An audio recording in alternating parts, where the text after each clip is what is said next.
পরমাণু চুক্তিতে রাজি না হলে ইরানে আবারও হামলার হুঁশিয়ারি ট্রাম্পের। ওমানে হবে দ্বিতীয় দফার আলোচনা, জানালো তেহরান। হামাসকে নিরস্ত্রীকরণের শর্তে গাজায় যুদ্ধবিরতির প্রস্তাব ইসরায়েলের। প্রত্যাখ্যান গোষ্ঠীটির। নেতানিয়াহু বাহিনীর হামলায় একদিনে নিহত আরও ১৩ ফিলিস্তিনি। গাজার পরে এবার আরেক মুসলিম দেশ সিরিয়া দখলে নেমেছে আমেরিকার বন্ধু ইসরায়েল। এবারও কেন চুপ আরব বিশ্ব? ইসরায়েলি তাণ্ডবে ধ্বংস হয়ে গেছে গাজার সবশেষ কার্যকর হাসপাতালটিও। আইডিএফ এর বর্বর হামলায় প্রাণ হারিয়েছে একই পরিবারের ৬ ভাই। চীনের জন্য গর্ত খুঁড়তে গিয়ে নিজেই বিপদে আমেরিকা। জিনিসপত্রের দাম বাড়ায় বিপাকে মার্কিন জনগণ, হারলেন কি ট্রাম্প? এতক্ষণ শিরোনাম দেখছিলেন, আপনাদের সাথে আছি আমি শাওন দত্ত। অচল হয়ে গেছে গাজার সবশেষ পূর্ণাঙ্গ কার্যকর হাসপাতালটিও। ইসরায়েলি হামলার জেরে এখন চিকিৎসা সেবা দেওয়ার অযোগ্য উত্তরের আল আহলি আরব হাসপাতাল। ক্ষতবিক্ষত ফিলিস্তিনিদের স্বাস্থ্য পরীক্ষা, অস্ত্রোপচারের কাজ এখানেই করা হতো। জেনেভা কনভেনশনের নিয়ম ভেঙে যুদ্ধের শুরু থেকেই হাসপাতাল ও স্বাস্থ্যকর্মীদের লক্ষ্য করে হামলা চালিয়ে যাচ্ছে ইসরায়েল। গাজার স্বাস্থ্য খাত ধ্বংসে নেতানিয়াহু বাহিনীর নীল নকশা বাস্তবায়নের আরেকটি টার্গেট হল আল আহলি। ফিলিস্তিনের গাজার পর এবার গৃহযুদ্ধে বিধ্বস্ত সিরিয়া দখলে নেমেছে আমেরিকার বন্ধু ইসরায়েল। একের পর এক সিরিয়ার ভূখণ্ড নিজেদের নিয়ন্ত্রণে নিতে জোর সামরিক তৎপরতা শুরু করেছে ইহুদি রাষ্ট্রটি। আর নিজেদের উদ্দেশ্য হাসিলে কমপক্ষে 9টি সামরিক ঘাঁটি তৈরি করেছে ইসরায়েল। এরই মধ্যে সিরিয়ার 12 মাইল ভেতরে ঢুকে পড়েছে ইসরায়েলের বর্বর সেনারা। তবে কোনো প্রতিরোধ ছাড়াই নৃশংস ইসরায়েলকে ছাড় দিতে নারাজ সিরিয়াবাসী। তাই তো অস্ত্র হাতে সশস্ত্র প্রতিরোধের পথে হাঁটছে তারা। গাজায় এখন পর্যন্ত 50,000-এরও বেশি নিরীহ মানুষের মৃত্যু হয়েছে। আর সম্প্রতি গাজার আল আহলি হাসপাতাল মাটির সঙ্গে মিশে গেছে ইসরায়েলি বিমান হামলায়। ইহুদি দেশের এই বর্বরতার প্রতিবাদ জানাচ্ছে পুরো বিশ্ব। তবে এমন হত্যাযজ্ঞের সরাসরি প্রতিশোধ নিতে মরিয়া ইয়েমেনের হুতি বিদ্রোহীরা, যার ফলে ইসরায়েলের আকাশে আবারও দেখা দিয়েছে ইয়েমেন থেকে ছোড়া ব্যালিস্টিক ক্ষেপণাস্ত্র। প্রশ্ন, হুতিদের এমন হুমকি ইসরায়েলের জন্য কতটা ভয়ানক? ফিলিস্তিনিদের উপর ইসরায়েলি বাহিনীর অত্যাচার এখন বিশ্বব্যাপী নজর কেড়েছে। পৃথিবীর একাধিক প্রান্তে হচ্ছে প্রতিবাদ সমাবেশ। আর বাংলাদেশও পিছিয়ে নেই বিশ্বব্যাপী এই কর্মসূচি পালনে। 12 এপ্রিল মার্চ ফর গাজা কর্মসূচিতে হাজারো মানুষের মুখে ছিল ফ্রি প্যালেস্টাইন স্লোগান। ওই কর্মসূচির প্রতিধ্বনি পৌঁছেছে ইসরায়েলেও, হয়েছে দেশটির গণমাধ্যমে সংবাদ।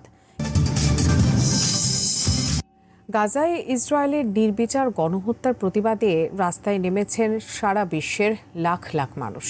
ফিলিস্তিনের স্বাধীনতা এবং গাজায় হামলা বন্ধের দাবিতে প্রতিদিন বিক্ষোভ করছেন তারা।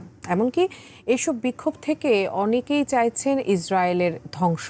এরই মাঝে ইহুদিদের ধর্মীয় শাস্ত্রের একটি ভবিষ্যৎবাণী নিয়ে ইসরায়েলিদের মধ্যে তৈরি হয়েছে আতঙ্ক। আলাস্কা মসজিদ প্রাঙ্গণে হামলা চালিয়েছে ইসরায়েলিরা। দখলকৃত পূর্ব জেরুজালেমে অবস্থিত আলাস্কা মসজিদ প্রাঙ্গণে ঢুকে হামলা চালিয়েছে শত শত অবৈধ ইহুদি বসতি স্থাপনকারী।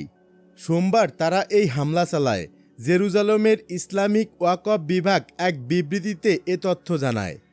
বিবৃতিতে বলা হয়েছে, ইসরায়েলি পুলিশের সহযোগিতায় 765 জন অবৈধ বসতি স্থাপনকারী আল-মুগারার গেট দিয়ে আলাস্কা প্রাঙ্গণে ঢুকে বিভিন্ন স্থানে অবস্থান নেয় এবং হামলা চালায়। রবিবার প্রায় 500 জন অবৈধ বসতি স্থাপনকারী একইভাবে আলাস্কায় প্রবেশ করে ও হামলা চালায়। ইহুদি ধর্ম উৎসব পাস ওভারের অংশ হিসেবে তারা এই হামলা চালায়। আল কুদুস প্রাঙ্গণে এই বিশেষজ্ঞ বলেন, ইহুদিবাদীদের এইসব কর্মকাণ্ডে দখলদার পুলিশের পূর্ণ সমর্থন রয়েছে। ইসরায়েলিদের দাবি, পাস ওভার হল ইহুদি ধর্মের অন্যতম পবিত্র উৎসব। এই উৎসব হজরত মুসায়ের সময় মিশর থেকে ইসরায়েলিদের নির্গমন স্মরণে পালিত হয়। ফিলিস্তিনি ওয়াকফ ও ধর্ম বিষয়ক মন্ত্রণালয় জানিয়েছে, গত রমজানে 21 বার আলাস্কা মসজিদে অবৈধভাবে ঢুকে হামলা চালানো হয়। জেরুজালেম গভর্নর অফিসের প্রকাশিত তথ্য অনুযায়ী 2025 সালের প্রথম 3 মাসে 13,064 জন অবৈধ বসতি স্থাপনকারী আলাস্কায় প্রবেশ করে। ইসরায়েলের গোপন পরমাণু ঘাঁটিতে হুতিদের ক্ষেপণাস্ত্র হামলা।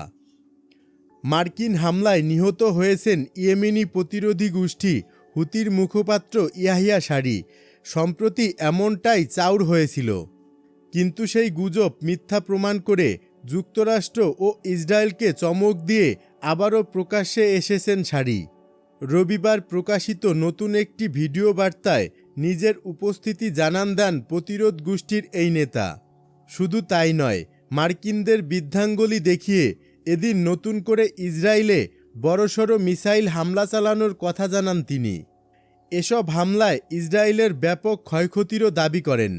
সারি জানান, গাজাবাসীর প্রতি সংহতি প্রকাশ করে এদিন হাইপারসোনিক মিসাইল প্যালেস্টাইন 2 ও জুলফিকার দিয়ে হামলা চালানো হয়েছে ইসরায়েলে। দুটি মিসাইলই লক্ষ্যবস্তুতে আঘাত হানে। এর মাঝে প্যালেস্টাইন 2 মিসাইলটি এশদোদ মাইকা অঞ্চলে ইসরায়েলের গোপন একটি পারমাণবিক ঘাঁটিতে আঘাত হানে বলে জানিয়েছেন সারি। ওই ঘাঁটিতে ইসরায়েল পরমাণু ওয়ারহেড বহনে সক্ষম জেরিকা মিসাইল সংরক্ষণ করে বলে মনে করা হয়। অপর মিসাইলটি ইসরায়েলের আন্তর্জাতিক এয়ারপোর্ট বেন গুরিয়নে আঘাত হানে বলে জানান সারি। এতে করে 1 ঘন্টারও বেশি সময় ধরে এয়ারপোর্টের সকল কার্যক্রম বন্ধ হয়ে যায়। এছাড়া আশকেলনে গুরুত্বপূর্ণ আরেকটি স্থাপনায় ড্রোন হামলা চালানোর কথা জানিয়েছেন প্রতিরোধ যোদ্ধাদের এই নেতা। অনলাইনে ছড়িয়ে পড়া ভিডিওতে দেখা যায়, মিসাইল হামলাকালে দখলকৃত জেরুজালেম, তেল আবিব, আশদোদ, নেতা ইয়ানসহ ইসরায়েলের বিশাল অংশ জুড়ে একটানা সতর্কতা সাইরেন বাজতে থাকে। সে সময় হাজার হাজার মানুষকে নিরাপত্তার আশায় বিভিন্ন দিকে ছুটাছুটি করতে দেখা যায়। ওইসব অঞ্চলে ছড়িয়ে পড়ে ব্যাপক আতঙ্ক। ইসরায়েলি বাহিনী মিসাইল হামলার কথা স্বীকার করেছে, তবে দুটি মিসাইলই ভূপাতিত করার দাবি জানিয়েছে তারা। এক বিবৃতিতে বলা হয়, একটি মিসাইল ইসরায়েলের আকাশসীমায় প্রবেশের আগেই নেগেভ মরুভূমিতে মোতায়েন মার্কিন আকাশ প্রতিরক্ষা ব্যবস্থা থার্ড দিয়ে ভূপাতিত করা হয়। অপর মিসাইলটি ভূপাতিত করা হয় অ্যারো আকাশ প্রতিরক্ষা ব্যবস্থার সাহায্যে। পুলিশ বর্তমানে এসব মিসাইলের ধ্বংস অবশেষ খুঁজে পেতে অভিযান চালাচ্ছে। হামলায় কেউ হতাহত হয়নি বলে জানিয়েছে তারা। এদিকে এরই মাঝে একটি মার্কিন ড্রোন ভূপাতিত করার কথা জানিয়েছে ইয়েমেনি যোদ্ধারা। MQ-9 নামের এই ড্রোনটি ইয়েমেনের হাজ্জা অঞ্চলে হামলার চেষ্টা চালাচ্ছিল। এ নিয়ে 2 সপ্তাহের মাঝে 4টি মার্কিন ড্রোন ভূপাতিত করা হলো। গাজাবাসীর সমর্থনে এযাবৎ মোট 19টি মার্কিন ড্রোন ভূপাতিত করা হয়েছে বলে জানিয়েছেন ইয়াহিয়া সারি। এর আগে 11 এপ্রিল যুক্তরাষ্ট্রের প্রেসিডেন্ট ডোনাল্ড ট্রাম্পের হুমকি উপেক্ষা করে রেড সিতে বিমানবাহিনী মার্কিন রণতরী USS ট্রুম্যানে নতুন করে একযোগে মিসাইল ও ড্রোন হামলা চালায় প্রতিরোধ যোদ্ধারা। ইয়েমেনে মার্কিন হামলার জবাবে পাল্টা হামলা আরও বাড়ানোর হুঁশিয়ারি দিয়েছেন ইয়াহিয়া সারি। ইসরায়েলি হামলায় নিহত হামাসের সিনিয়র কমান্ডার। ইসরায়েলি হামলায় নিহত হয়েছেন হামাসের সিনিয়র কমান্ডার নাইম আল মুসা। 13 এপ্রিল তাকে হত্যার কথা জানায় ইসরায়েলি সামরিক বাহিনী IDF। দেইর আলবালাহ অঞ্চলের স্নাইপার ইউনিটের উপপ্রধান ছিলেন নিহত মুসা। IDF-এর বিবৃতিতে বলা হয়, হামাসের একটি ঘাঁটি লক্ষ্য করে অভিযান চালায় ইসরায়েলি সামরিক বাহিনী। ওই ঘাঁটি থেকে ইসরায়েলে হামলার পরিকল্পনা করা হচ্ছিল বলেও দাবি করা হয়। গাজায় ইসরায়েলি বাহিনীর স্থল অভিযান শুরু হওয়ার পর হামাসের কোনো সিনিয়র নেতা নিহত হওয়ার ঘটনা এটিই প্রথম। মার্কিন কর্মকর্তাদের উপর ভিসা নিষেধাজ্ঞা দিল চীন। চীনের স্বায়ত্তশাসিত অঞ্চল তিব্বতের বিভিন্ন বিষয়ে খারাপ আচরণ করায় যুক্তরাষ্ট্রের কর্মকর্তাদের বিরুদ্ধে ভিসা নিষেধাজ্ঞা আরোপ করেছে চীন। চীনের পররাষ্ট্র মন্ত্রণালয় থেকে সোমবার মার্কিন কয়েকজন কর্মকর্তার বিরুদ্ধে ভিসা নিষেধাজ্ঞা আরোপ করা হয়।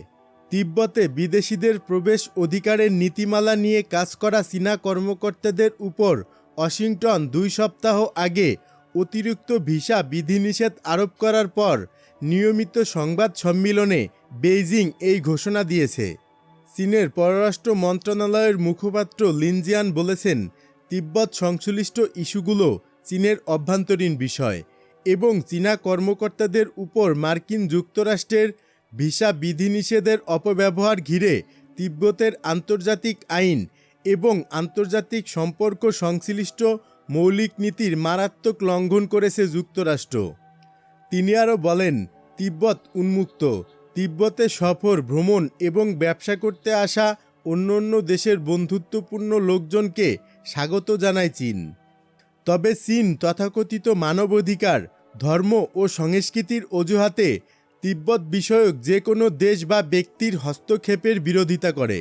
যুক্তরাষ্ট্র চীনা কমিউনিস্ট পার্টির বিরুদ্ধে মার্কিন কূটনৈতিক, সাংবাদিক এবং অন্যান্য রাজনৈতিক পর্যবেক্ষকদের তিব্বত ও অন্যান্য তিব্বতীয় অঞ্চলে প্রবেশে অস্বীকৃতি জানানোর অভিযোগ করেছে।